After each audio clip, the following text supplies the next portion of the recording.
faith book, the book of faith, the Word of God, the Bible.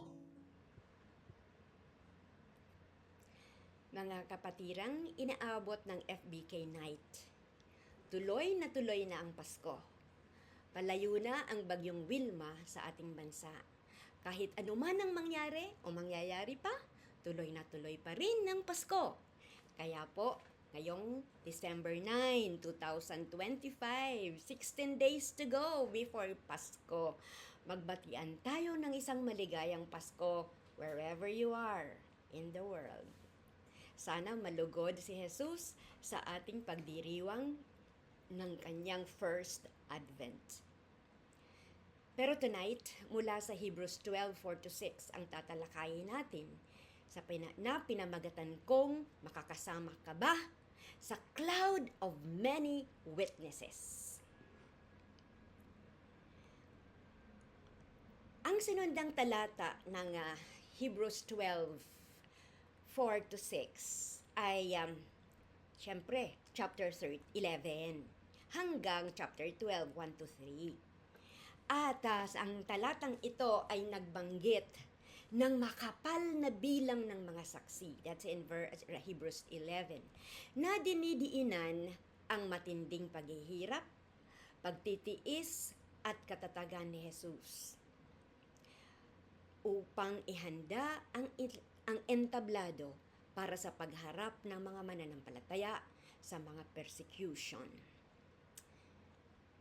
We have to understand that even in our age of modernity, kung anong nangyayari sa mga kapanahunan ng Old Testament, New Testament sa mga tagasunod ni Kristo, sa ating kapanahunan po ay nagpapatuloy naman yan. At iyan ay alam natin dahil nabobroadcast sa YouTube at lahat ng mga social media. At tunay nga po na tinatalakay ang pakikibaka sa kasalanan ng mananampalataya na binibigyang pansin ang hindi pa nito pagharap sa pagiging martir. So let's take Hebrews 12 verse 4. Ito ang sinabi. Sa inyong pakikipaglaban sa kasalanan, hindi pa kayo humahantong sa pagdanak ng inyong dugo. Ang pakikibaka sa kasalanan ng mga mananampalataya sa panahong iyon, yung chapter 12 na inilalarawan ng may akda ng Hebrews, ay hindi pa, yung mga mananampalataya noon, hindi pa nakaranas ng pagiging martir dahil sa kanilang pananampalataya. Hindi pa sila nakarating sa sakdulang karanasan.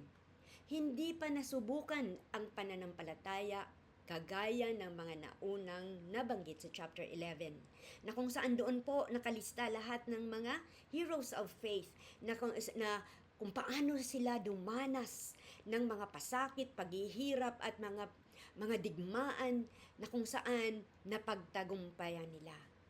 At kaya nga sila ay itinuturing at pinagkalooban na mga katawagan gaya ni Moses or ni Abraham as what?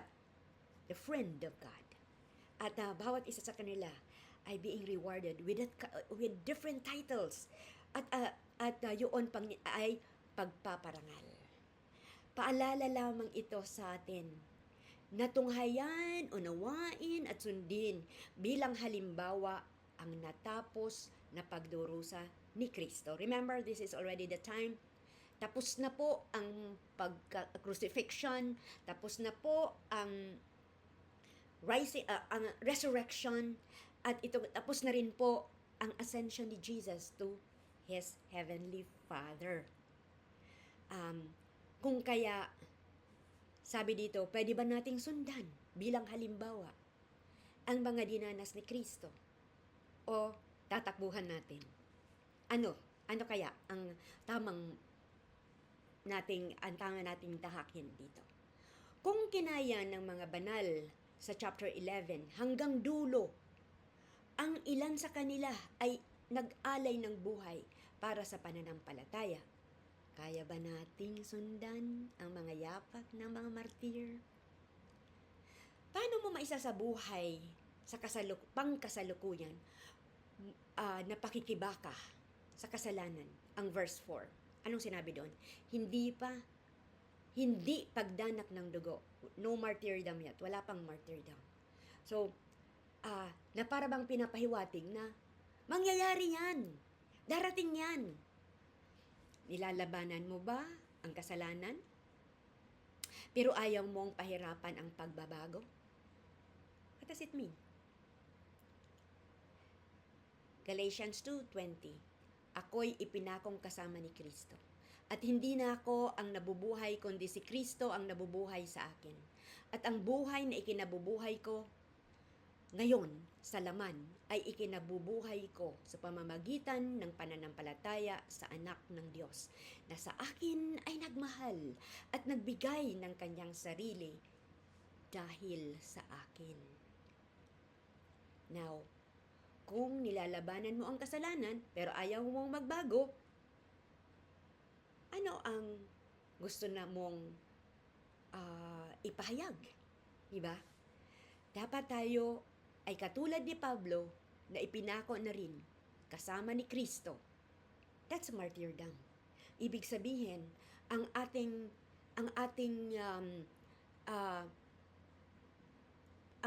pagkataong makasalanan ay kasama ni Kristo ipinako. Therefore, patay na. Supposed to be, dapat patay na.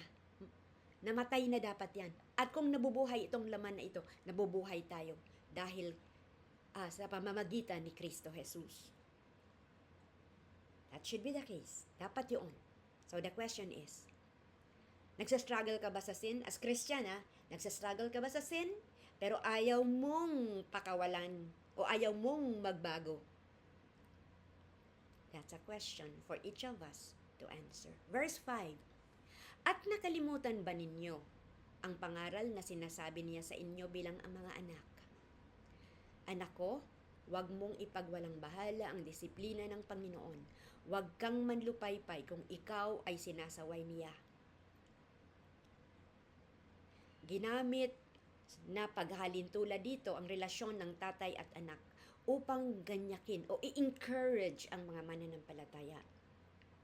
Pinaaalala ang sinabi sa Kawikaan 3:11-12 na huwag baliwalain o huwag mapagod sa pangaral ng Diyos. Katibayan o ebidensya ito ng kanyang banal na pagtutuwid na may pagmamahal sa kanyang mga anak. Hindi ito kaparusahan, kundi paghimok sa kanila na huwag kasuklaman ang mga katuruan ng Diyos, kundi yakapin ito bilang katibayan ng pag-ibig ng Ama.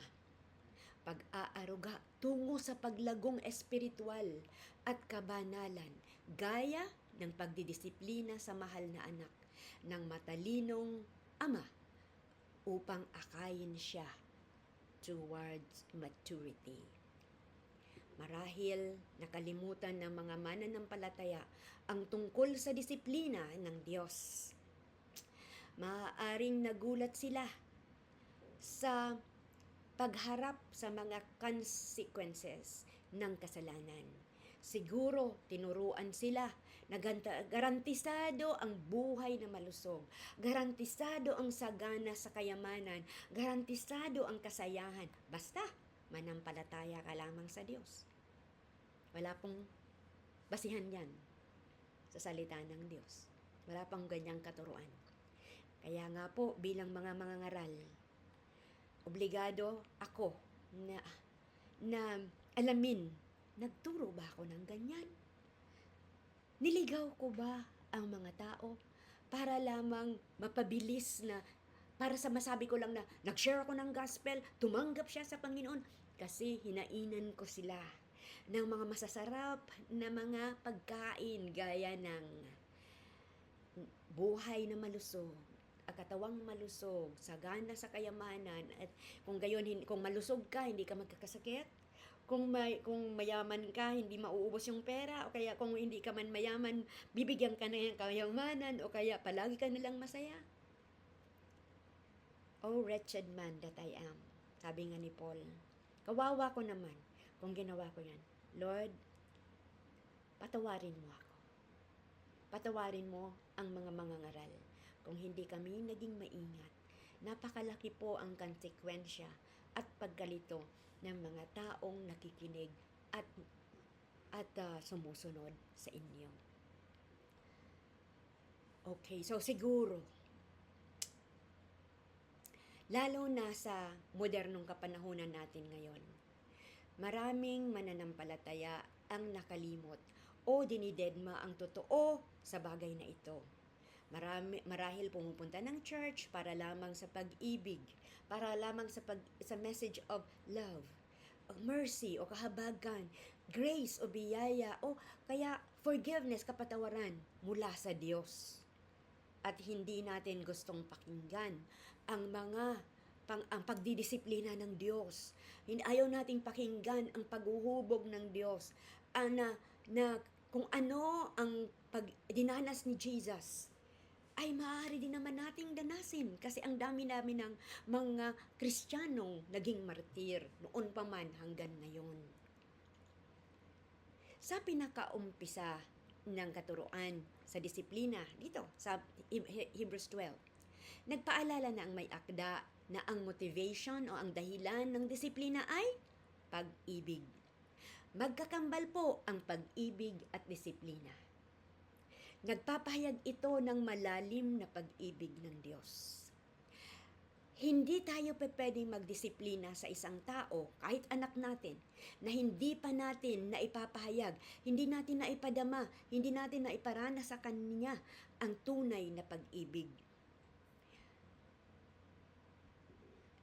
Naalala ko ang isang experience a week ago, na habang ako po ay minamasahe dahil sa birthday treat na natanggap ko ng nakaraang Friday, yung pong masahista, nagkwento ng kanyang mapait na karanasan. Ganyan na ganyan. Ito ang leksyon. Kaya ko naalala tuloy ngayon. Ang kanyang anak, single mom siya. Iniwan sa kanyang tatay at nanay. So sa lola lumaki, at mga tita, tito, at nang siya ay umuwi, hindi niya mahawakan ang kamay ng bata. Tumatakbo sa kanya. Ayaw siyang kilalanin. Kahit na habang sa ibang bansa, araw-araw silang nagvi-video call.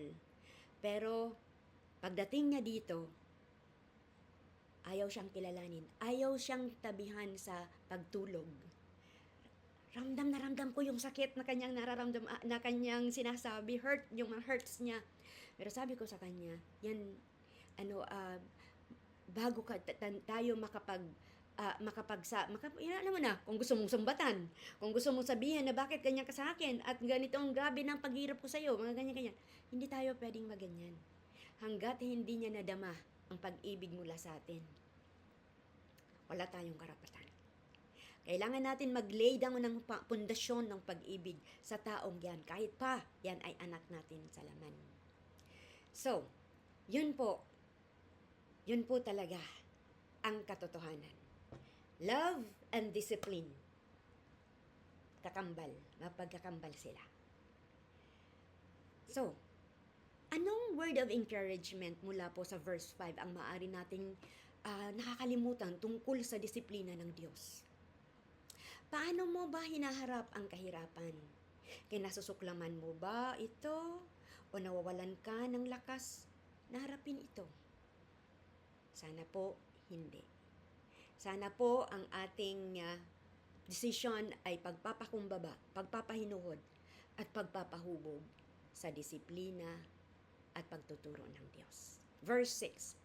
Sapagkat dinidisiplina ng Panginoon ang kanyang minamahal at pinarurusahan ang bawat itinuturing na anak. Discipline versus punishment. Disiplina, parusa o parusa. Hindi ito tungkol sa pagganti ng Diyos. Verse 6 ng salitang parusa doon. Tungkol ito sa pagsasanay or training para mapaunlad ang kabanalan at katuwiran. Para lalo tayong mapalapit sa wangis ng Diyos. Marahil, ang pinakaimportanteng pangaral sa atin sa mga talatang ito ay ang sinabing, anak ko, huwag mong ipagwalang bahala ang disiplina ng Panginoon. Huwag natin ito isantabi.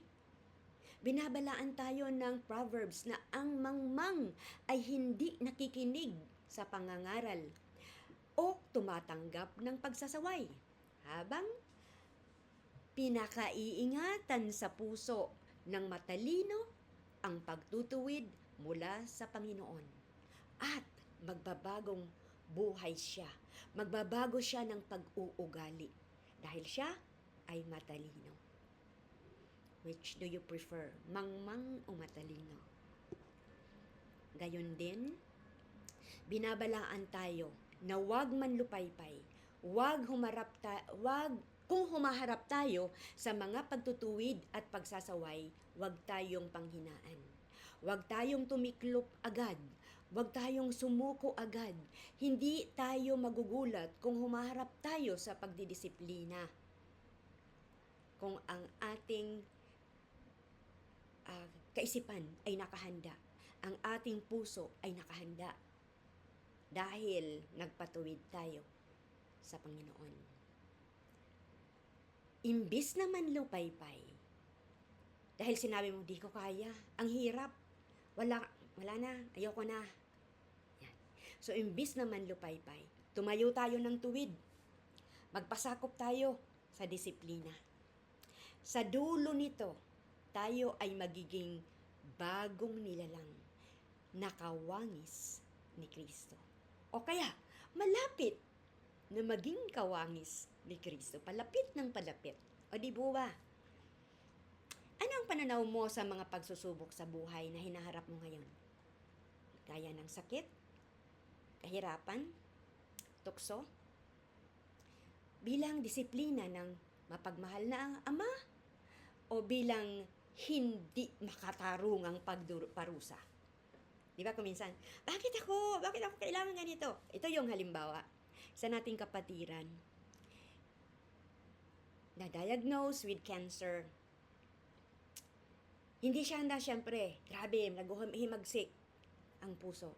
Pero, tumayo siya. Sinabi niya, gugustuhin ko, lalakarin ko ito sa kapangyarihan ni Kristo. Tunay nga, nakita ko araw-araw kung paano niya siya nakibaka, kung paano niya pinagtagumpayan. Kasi ngayon, isang chemo session na lang ang kanyang haharapin sa susunod na linggo. At after that, ayan, tapos na po. Pero habang po siya ay dinadanas niya lahat itong mga sessions na ito, sari-saring mga kapigatian ang kanyang naranasan. Siyempre, nawalan ng buhok, nangitim ang mga kuko. Ang dila niya, hindi walang panlasa. Nasusuka. Lahat na lang naramdaman niya, lahat na yon. Siguro kung nag-iisa siya, nararamdaman niya rin, nalulugmok din siya, pero hindi siya nanatiling lugmok. Sinabi niya, ipakikipaglaban ko ito, kasama ko dito sa laban ng Diyos. I will go through this. True enough. Sabi nga ng mga taong nakakakita sa kanya, parang wala kang sakit. Nakakatuwa ka naman, ang ganda mo pa rin, malusog ka pa rin, masaya ka. Yun ay kagalakan nagmumula sa Diyos. Patotoo na ang Diyos ang kanyang kalakasan. Hindi niya kasi kaya yun eh. Hindi niya talaga kaya. I tell you, hindi niya kaya yun. But it is the grace of God. At it is the mercy of God. Praise the Lord. Anong mga tiyak na kilos ang pwede mong gawin ngayong linggo para ipakita ang buong pusong pagyakap mo sa training ng Diyos? Marahil sa pamamagitan ng pananalangin. Maaaring pagbasa ng banal na salita. Maaaring pagsuko ng sa kanyang pagtutuwid upang lumago ka sa katuwiran. Kung dinidisiplina ng Diyos ang mga iniibig niya, sabi sa verse 6, anong ibig sabihin nito sa iyong pagkakakilanlan o identity? Hindi ba ito ay nagpapakita? Ikaw ay anak ng Diyos. At kung paano mababago ang iyong pananaw sa kahirapan at pagdurusa. Paano? It is with that we have to understand, examine natin, evaluate natin ang ating mga buhay sa banal na presensya ng Diyos. Sa paglalagom, Ang talatang ito ay nagmumungkahi ng maraming mga bagay at ito ang aking takeaway. Number 1, tugon sa mga pagsubok sa pamamagitan ng letter A, pagtukoy sa mga pagsubok. Tukuyin mo ang pagsubok na yan bilang kasanayan or training na mayroong pakay o mayroong purpose mula sa Diyos. Pangalawa, letter B, pag-iwas sa mga matinding pagkalugmok. Huwag kang bumigay. Huwag kang malugmok. Madediretsuhan ka niyan, depression yan, at kung ano ang maiisipan. Kasi pwede naman binigyan tayo ng kapangyarihan, ng kakayahan na hindi malugmok. Galing sa what? Kapangyarihan ng pagkabuhay na muli ni Jesucristo. At letter C, pagtiwala sa proseso ng Diyos. Ito, narinig ko ito kaya dito sa kapatiran natin ito. Palagi niyang sinasabi, I trust the process of God. Natutuwa naman ako. Just trust the process of God. He knows kung ano ang hangganan na yan. At anuman ang magiging hangganan, panalo ka palagi. Diba? So, pangalawa, nakatuon dapat tayo sa resulta o bunga ng disiplina. Ano ang maaring bunga? Number 1, katuwiran, righteousness. Magiging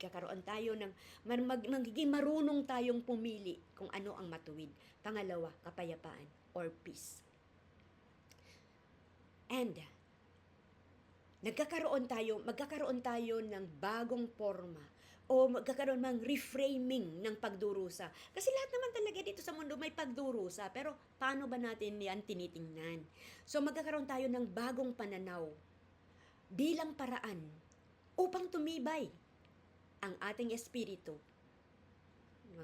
bilang mga mananampalataya, bilang mga anak ng Diyos. Father, God, thank you so much for your love for us.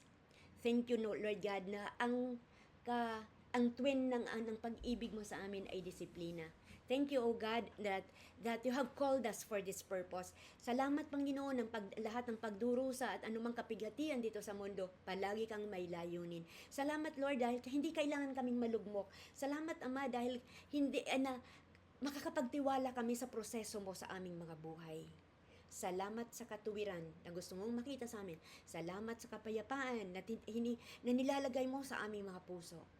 At salamat, Panginoon, sa pagsasaayos ng pananaw sa mga pagdurusa upang kami, Amang Banal, ay maging victorious, maging matagumpay sa aming buhay pananampalataya. Ito ang aming dalangin. Pinupuri ka namin sa pangalan ni Jesus. Amen.